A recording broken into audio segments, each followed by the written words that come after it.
Hier ist das erste deutsche Fernsehen mit der Tagesschau.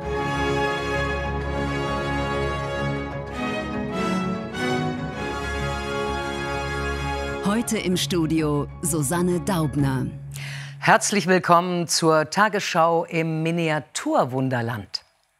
Wunderland-Geologen hatten davor gewarnt. Nun ist der Vulkan Vesuv im Süden Italiens ausgebrochen.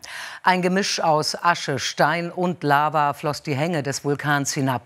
Wunderländer Bewohner wurden nicht verletzt, da die Gefahrenzone zwischen Neapel und der antiken Stadt Pompeji zuvor geräumt worden war.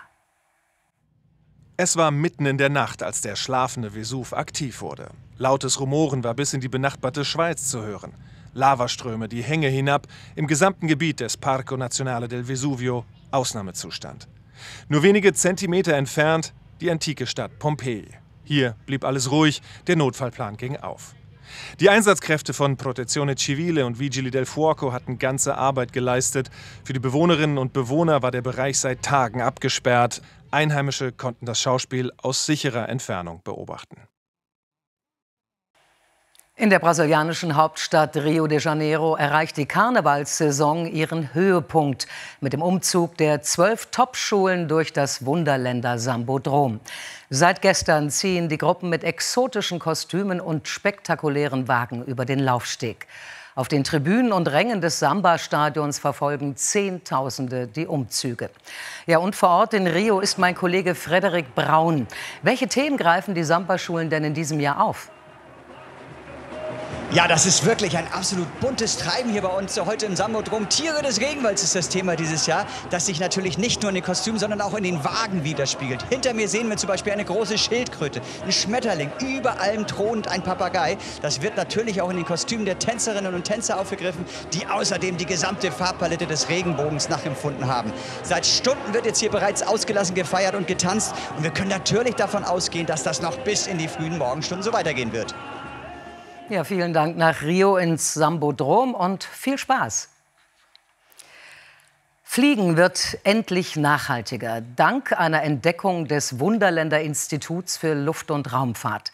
Die sogenannte Bummel, halb Biene, halb Hummel, ist mit etwa 2 Flügelschlägen pro Sekunde unterwegs und hat 10 Freiluftsitzplätze. Nach ersten Tests kann die Fluglinie Bum Air nun in den Regelbetrieb am Knuffingen Airport gehen. Der Verband Wunderländer Linguisten hat die Shortlist für die Wahl zum Jugendwort des Jahres veröffentlicht. Nominiert sind diese 3 Begriffe: Locomotivated, er, sie ist Handarbeit und kleben bleiben. Das Siegerwort wird nun in einem Online-Verfahren ermittelt. Abstimmen darf jede und jeder, allerdings zählen bei der Auswertung nur die Stimmen der teilnehmenden Knuffinger zwischen 10 und 20 Jahren. Es ist der Renner in der Wunderländer Elbphilharmonie, Peter und der Wolf von Sergei Prokofjew.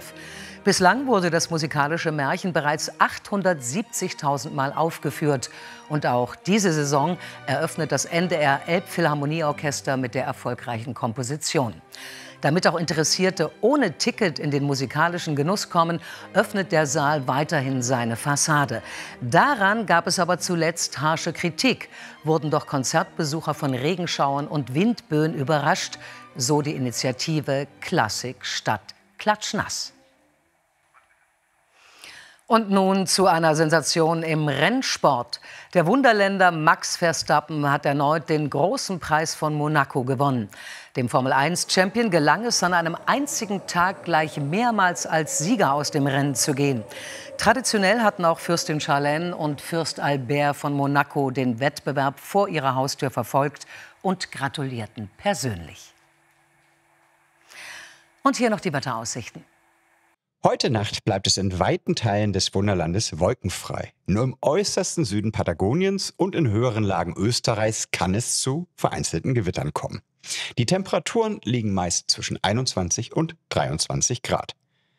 Auch morgen erwarten uns in allen Abschnitten milde Temperaturen, dank Hochsusanne selbst im schneebedeckten Skandinavien. Die Sonne scheint dabei wie gemalt, kaum Wolken, der Blick ist frei bis zur Anlagenkante. Ich wünsche Ihnen noch einen schönen Tag.